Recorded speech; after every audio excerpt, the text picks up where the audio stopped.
지금부터는 정치권 상황 보겠습니다. 김진 전 중앙일보 논설위원, 최재성 전 청와대 정무수석이 함께하겠습니다. 안녕하세요. 안녕하세요. 네, 검찰이 오늘 더불어민주당 이재명 대표를 쌍방울 대북 송금과 관련한 제3자 뇌물 혐의 등으로 불구속 기소했습니다.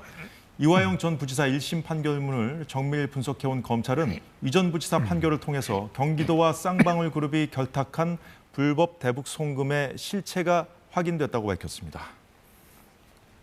자, 1심 재판부가 쌍방울이 북한에 송금한 300만 달러가 이재명 당시 도지사 방북 비용 대납이라고 인정을 했는데요. 자, 이런 법원의 판단이 오늘 검찰 기소에 힘을 실어줬다고 봐야 되겠죠. 김진 논술위원 어떻게 보십니까? 예, 물론이죠. 그리고 판결문에 너무나 구체적으로 적시된 여러 가지 증거들. 가장 중요한 것은 이화영 경기도 평화부지사가 가장 중요하게 추진을 했던 일이 경기도가 북한에 설치하려고 하는 스마트팜, 그리고 이재명 경기지사의 방북. 그것이 이화영 부지사의 가장 중요한 임무이자 업무 아닙니까? 그런데 그런 것을 추진을 하면서 쌍방울이 도합 800만 달러를 대납을 했다는 것이 명백하게 증거로 다 밝혀졌고, 가장 중요하게는 그렇게 가장 중요한 일을 부지사가 경기지사에게 보고를 안 했을 리가 있느냐. 보고했다는 정황도 다 밝혀졌지 않지 않습니까? 네. 김성태 부회장이 이화영 부지사한테 여러 차례 물어봤다는 거 아닙니까? 자, 이런 내용들을 이재명 대표도 알고 계시죠? 보고했죠? 그러니까 이화영 부지사가 다 알고 계신다, 보고했다라고 다 답변했다는 거 아닙니까? 그리고 직접적으로 김성태 회장이 이재명 지사와 2번 통화한 내용도 다 나오고, 그래서 명백하게 이것은 이제 증거가 다 판결에 나왔기 때문에 검찰이 추가 조사도 하지 않고 이재명 대표를 소환도 하지 않고 아주 그저 분명하고 명백하게 기소를 한 사건이다, 이렇게 판단이 됩니다. 예, 지금 화면에 나오고 있는데요. 이화영 부지사가 이재명 대표에게 대북 송금을 보고했다는 그 김성태 전 회장 진술의 신빙성을 법원이 인정을 했고, 특히 이 부분이 검찰 기소에 중요한 근거가 된 걸로 지금 알려지고 있거든요. 최재성 수석님 어떻게 보십니까? 이번 판결은 그러니까 증거와 이제 합당한 진술 이런 것에 충실했다고 보여지기가 조금 어려워요. 일단 증거는 증거라고 할 만한 것들이 안 보이고요. 그러면 이제 진술 이런 것인데요. 두 가지 특징이 있는 것 같습니다. 하나는 그러니까 예단하는 것들이 많이 나와요, 재판부에서. 그래서 김성태의 진술을 어떤 뭐라 그럴까요? 객관적 기준이나 구체성이 뒷받침이 되지 않은 상태에서 김성태 진술을 이제 인정해버리고, 심지어는 쌍방울을 견실한 중견기업으로 재판부가 표현을 하면서 예. 그런데 이렇게 무리해서 할 일이 있느냐, 이런 얘기를 하죠. 그래서 대북 송금을 무리하게 예단, 그러니까 경기도가 아니면 이재명이 아니면 무리해서 할 일이 없다. 그렇죠. 이런 이제 예단들이 막 굉장히 많이 나오죠. 그다음에 북측 관계자, 뭐 이호남, 김영철 등 북측 관계자의 얘기를 김성태가 이렇게 들어서 얘기한 거, 그러니까 전문 증거라고 하는데요. 그런 것을 막 하나의 이 판단의 재판부 판단의 기준으로 일종의 이제 증거 효력으로 삼게 되는 이런 이제 특징들이 있고요. 또 하나는 이제 안부수라고 있지 않습니까? 해당 사건으로 분리 기소가 됐어요. 그러니까 재판부가 다르죠. 거기서는 안부수의 재판 1심 재판의 판결문에는 그러니까 김성태 쌍방울 회장의 지시를 받아서 북측과 소위 말해서 접촉하고 그다음에 불법적으로 자금을 건네고 뭐 이런 혐의로 이제 지금 3년 6개월 실형을 1심에서 받았는데 그 판결문에는 안부수의 그런 등등의 행위가 쌍방울의 주가를 띄우거나 쌍방울 사업을 위해서 한 걸로 나와 있어요. 같은 수원지법이에요. 그래서 이게 진술도 막 안부수 진술도 바뀌고 분리 기소하고 이러면서 같은 수원지법의 재판부는 다른데요. 수원지법 소속이죠. 이 재판부의 판결이 같은 사안을 놓고도 지금 달리 나온 사안이라서요. 이 부분은 제가 보기에는 2심 과정에서 안부수의 재판도 그렇고 이화영의 재판도 그렇고 이재명 대표의 지금 기소됐기 때문에 재판도 그렇고 향후 재판에서 굉장히 혼란스러운 그런 어떤 판결들이 나왔기 때문에 다음 재판 2심이나 이재명 대표 1심 재판은 그야말로 다시 백지 위에서 이제 시작하게 되는 그런 재판이 되지 않겠나 싶습니다. 예, 그 재판부가 인정한 김성태 전 회장의 발언을 좀 화면으로 좀 보면서 이어가도록 하겠습니다. 이재명 대표의 이름이 판결문에 104번이나 언급됐다고 합니다. 대북 송금 과정에 이 대표가 관여한 정황 등이 상세하게 담긴 걸로 알려지고 있는데 바로 김성태 전 회장 진술입니다. 물론 최전 수석님께서는 예단한 거라고 말씀을 하셨습니다만 이제 내용을 좀 쭉 볼게요. 자, 이화영 전 부지사, 당시 부지사로부터 이 대표에게 보고했냐고 물어보니까 이 대표에게 말씀드렸다고 했다. 당시 도지사였죠. 예. 그리고 아래 두 줄은 직접 통화했다는 내용인데요. 이재명 대표하고 2019년 1월과 2019년 7월입니다. 이런 어떤 대북 송금 그 의혹, 이 상황들이 벌어진 것은 2018년 말부터인데 2019년 1월에 이화영 당시 부지사가 이 대표를 바꿔줘서 본인이 이 대표에게 당시 도지사에게 열심히 하겠다고 한 적도 있다. 그리고 2019년 7월에 방북 비용을 다 준비한 뒤에 또 한 번 다시 이 대표 당시 도지사를 바꿔줬는데 자신도 같이 방북을 추진하겠다고 했다.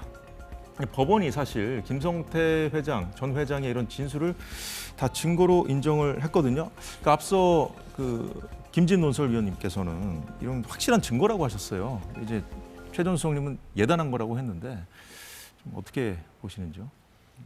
아니 뭐 녹취록 녹음만 있어야 뭐 그것이 확실한 증거입니까?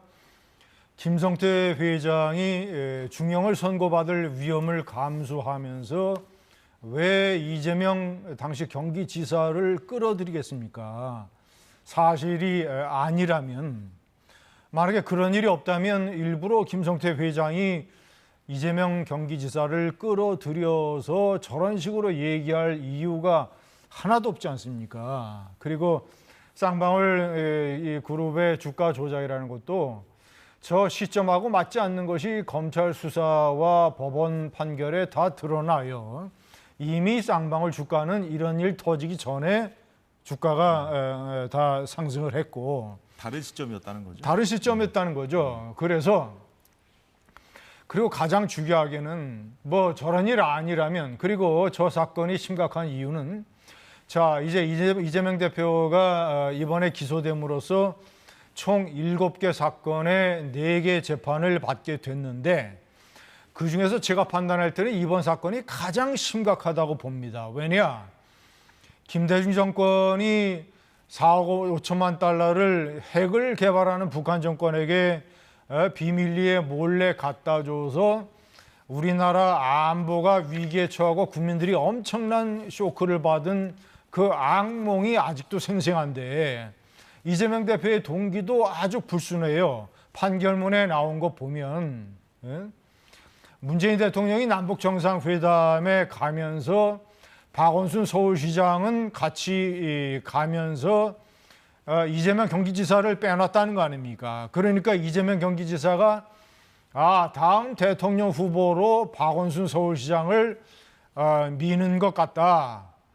이런 식의 일종의 위기의식을 느껴서 그러면 내가 독자적으로라도 방북을 해야 되겠다 라고 해서 방북 추진을 이화영 부지사가 하게 된 것이고, 그리고 북쪽의 카운터파트가 아주 웃기는 얘기를 다 했다는 거 아닙니까?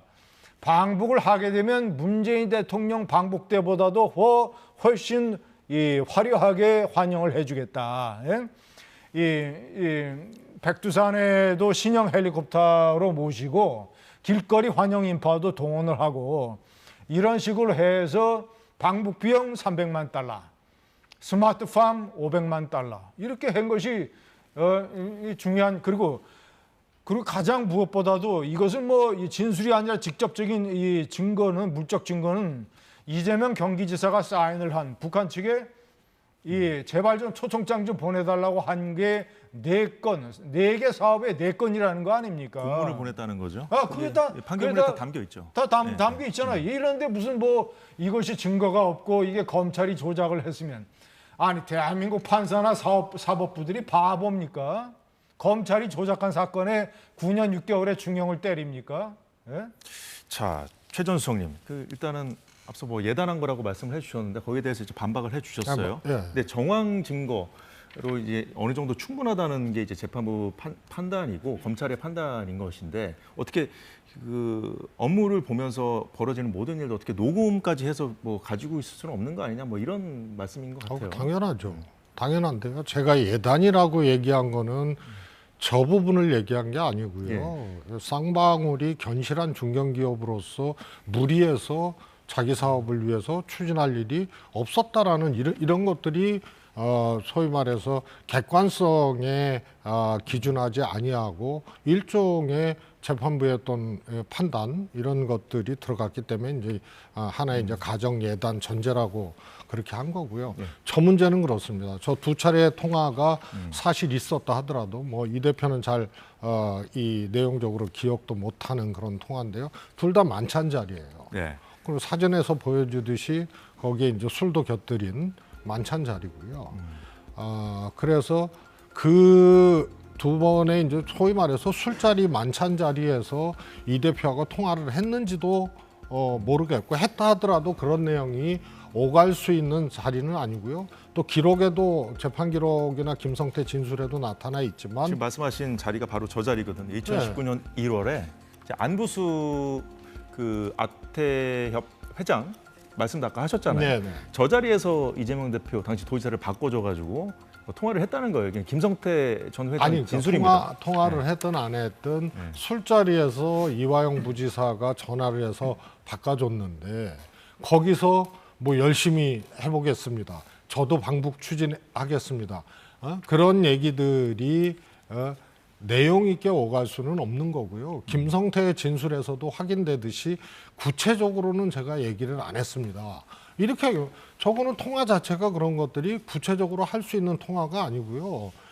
뭐 제가 이제 이 재판부가 아니기 때문에 뭐 그러면 저 통화는 아무 의미 없는 통화다 이렇게 제가 얘기를 할 수는 없지만 이상하잖아요. 두 번의 만찬 자리고 김성태도 구체적으로 무슨 내용을 얘기할 수 있는 통화는 아니었다라고 얘기를 하고 그러면은 통상 소위 말해서 밥 먹고 술 먹다가 이화영 부지사가 김성태를 바꿔줬는데 면식이 있는 것도 아니고 이재명 지사하고 그래서 무슨 말을 했던 간에 그것이 저 사건과 관련된 혐의 내용으로 입증할 만한 증거할 만한 그런 통화들이 이루어졌다고 보기 어려운 자리죠.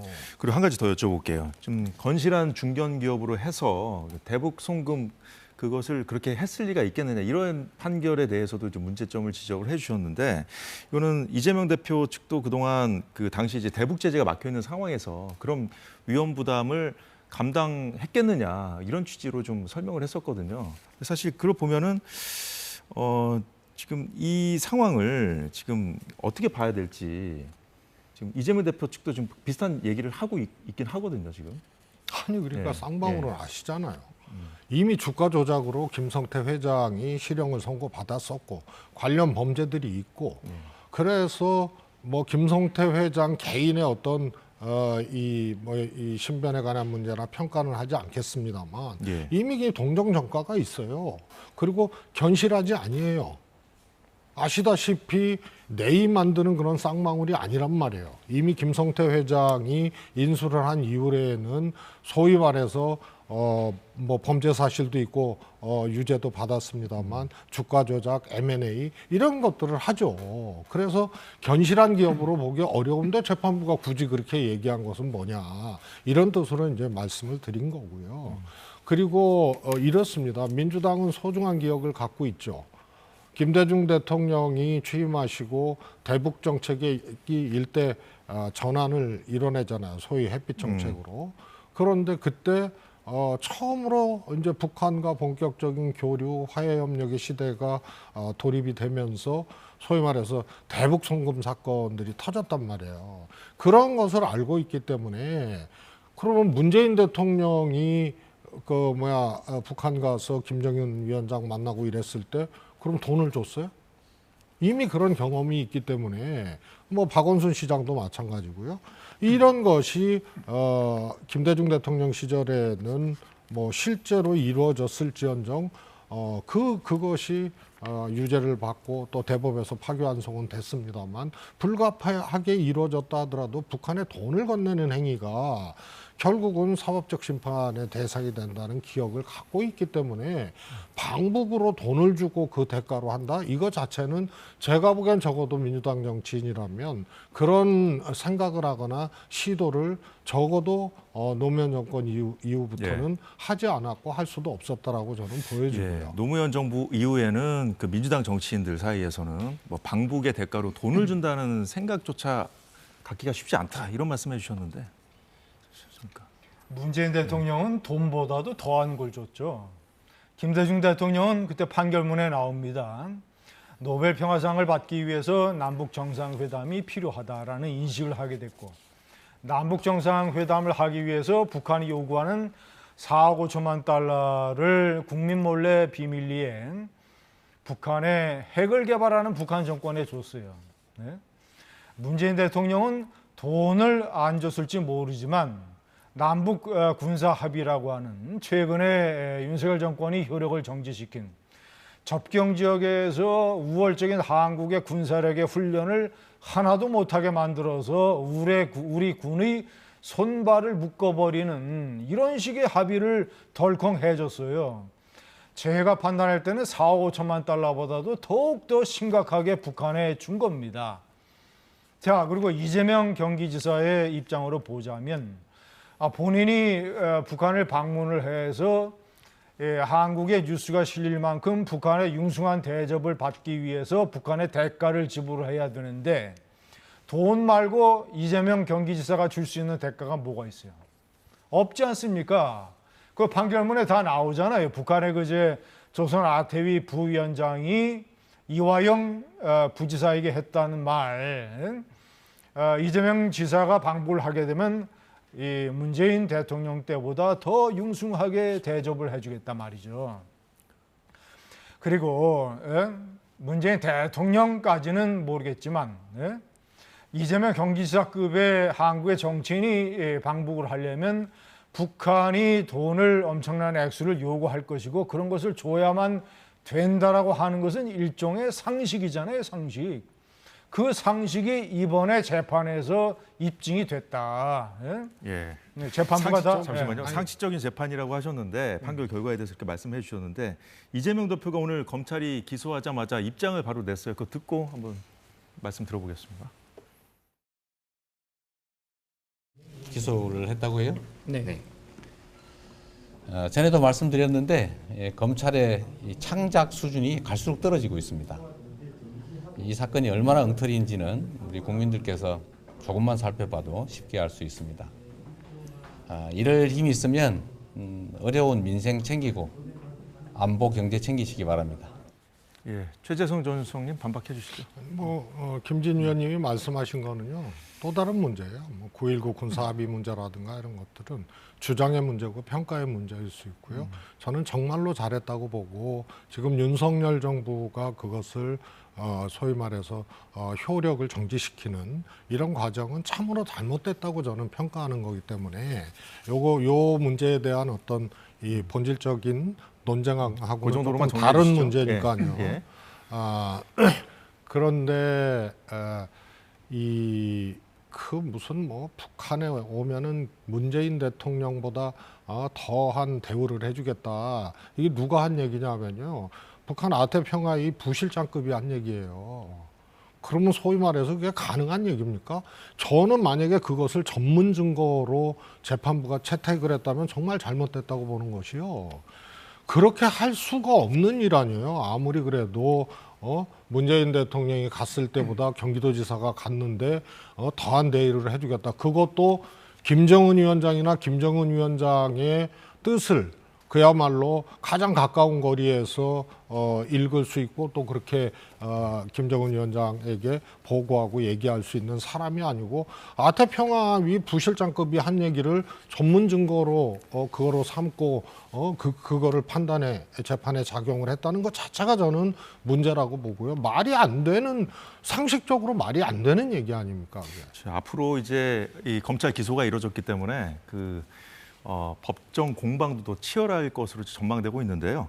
자, 이재명 대표 이제 총 4개의 재판을 동시에 받게 돼서 사법 리스크가 더 커졌다고 볼 수밖에 없는데요. 자, 이런 이 대표를 연일 직격해서 존재감을 과시하는 사람이 있습니다. 바로 한동훈 전 국민의힘 비대위원장인데요. 오늘은 여기에 나경원 의원도 가세했습니다. 네, 이재명 대표가 대권을 잡을 경우 가정을 상정해서 얘기한 건데요. 법원 조직법까지 손대서 대법관 대폭 늘리고 대법원을 정치 판사들로 가득 채워서 최종심 모조리 비틀어버릴 가능성 배제할 수 없다고 했습니다. 최종심이 내려져도 그것까지 비틀어버릴 수 있다는 그런 얘기를 한 것이고요. 이 대표와 이재명의 민주당이 보여준 행각을 보면 그 기대와 예상은 허망하다고 했는데, 자, 그 기대와 예상이 뭐냐 하면요. 바로 한동훈 전 위원장이 제기한 주장인데요. 형사 피고인이 대통령 된 다음 집행유예만 확정되어도 대통령직 상실된다고 한 바가 있습니다. 한동훈 전 위원장이.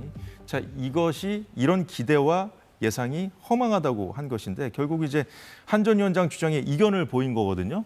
이 상황은 어떻게 보셨습니까? 자, 우선 제가 판단할 때는 한동훈 위원장이 제기한 문제는 그리 해석이 어렵지 않다고 봅니다. 헌법에 대통령은 내란과 외환의 죄를 제외하고 재직 중에 소추되지 아니한다라고 되어 있잖아요. 예. 그때 소추라는 건 이제 기소 아닙니까? 근데 재판이라고 하는 것은 기소를 바탕으로 합니다. 모든 재판은 검찰에서 공소를 취하하면, 기소를 취하하면 재판이 그대로 끝나버리게 돼 있어요. 그러니까 재판이 진행된다라고 하는 것은 기소가 병행이 된다는 전제하에 가능하기 때문에, 첫째는 대통령이 되면 기소가 사실상 중지되기 때문에 헌법에 따라서 예. 재판도 중지될 수밖에 없다. 뭐 헌법학자들 사이에 양론이 있다고 그러지만 제가 판단할 때는 명확해요.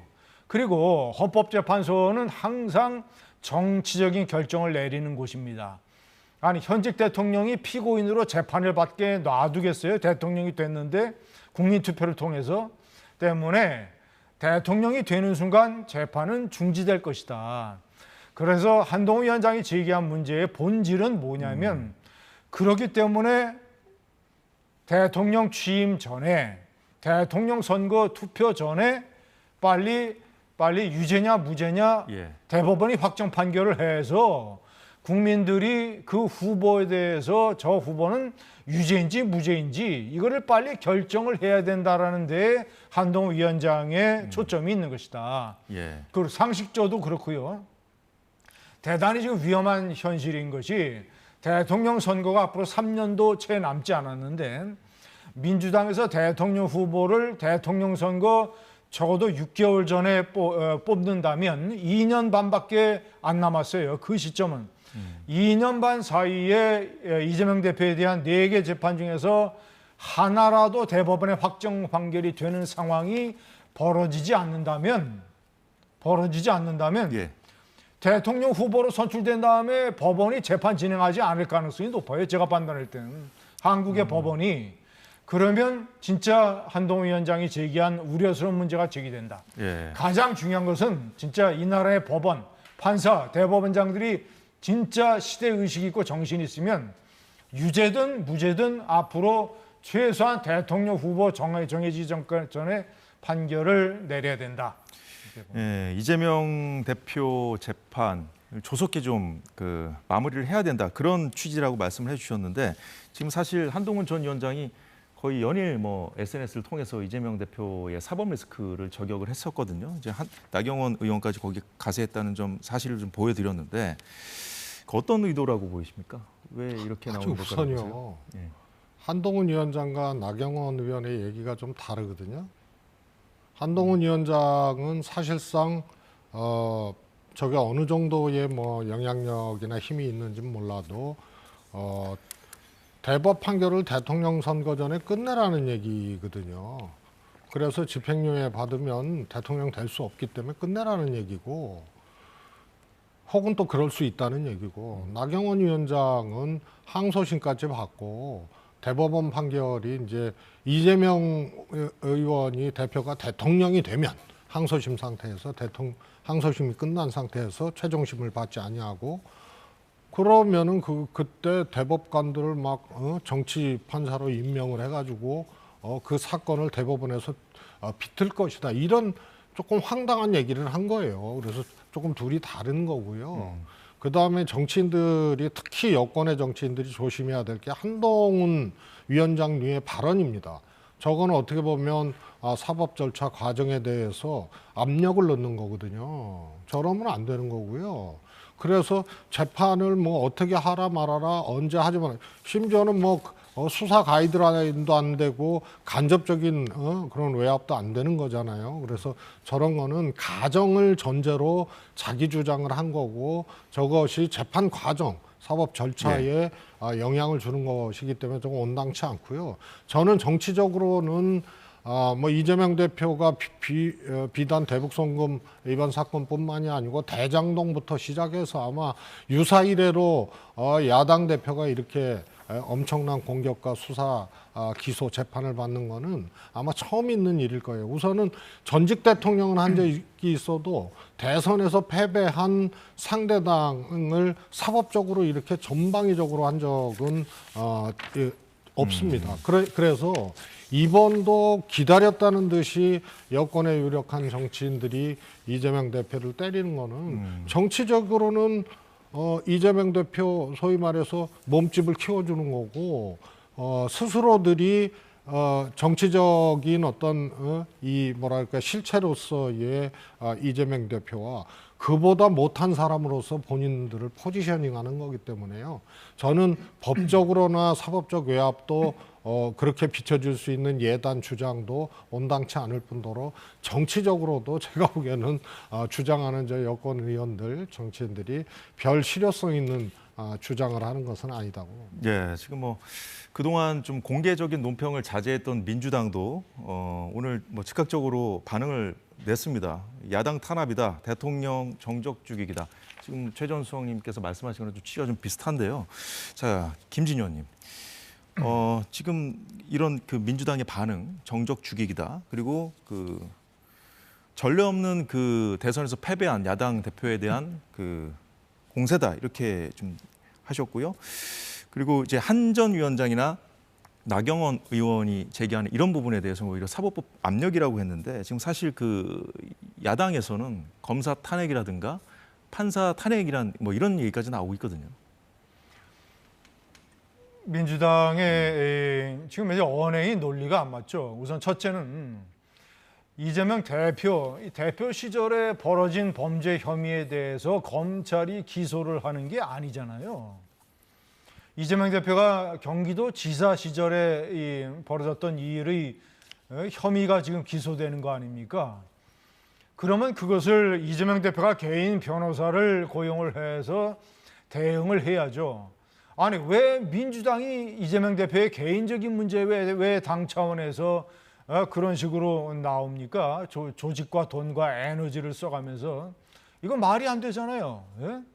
그리고 무슨 대통령 선거에서 패배한 이 경쟁자를 끝까지 기소를 하고 재판에 법정에 세운다?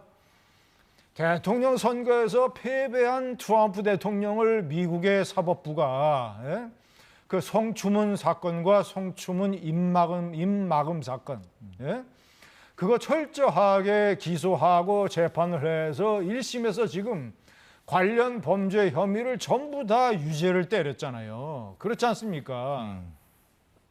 이렇게 미국의 사법부처럼 대통령이 그 나라의 대통령이 될지 안 될지 모르는 중요한 사람에 관해서 범죄 혐의에 관해서 유권자들이 정확하게 알아야 된다.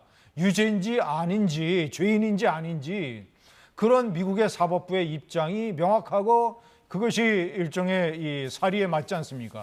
그러니까 한국의 사법부도 그렇게 하라고 한동훈 위원장 같은 사람이 촉구를 하는 것이고, 이제는 뭐 저런 게 기소를 하면 검사, 판결을 내리면 판사까지 이제는 위협을 하고 나서는 거예요. 법을 가지고. 네? 저러면요. 저거 제가 판단할 때는 너무 무섭다. 너무 무섭고 저거 역풍이 불 가능성이 높다 이렇게 판단합니다. 예, 이재명 대표의 사법 리스크가 커지면 커질수록 지금 국회의 감도는 전운도 점점 더 고조되고 있는 상황입니다. 지금 국회는 야당이 단독으로 상임위를 가동하고 있고 여당은 인정할 수 없다며 따로 특위를 가동하고 있는 상황인데요. 입법부가 이렇게 둘로 쪼개진 초유의 상황이 벌어지고 있습니다. 국회의원들은 지금 자신의 모습이 하나하나 차곡차곡 국민들에게 각인되고 있다는 사실을 명심해야 할 것입니다. 오늘 정치권 소식은 여기서 마무리하겠습니다. 두 분 말씀 잘 들었습니다.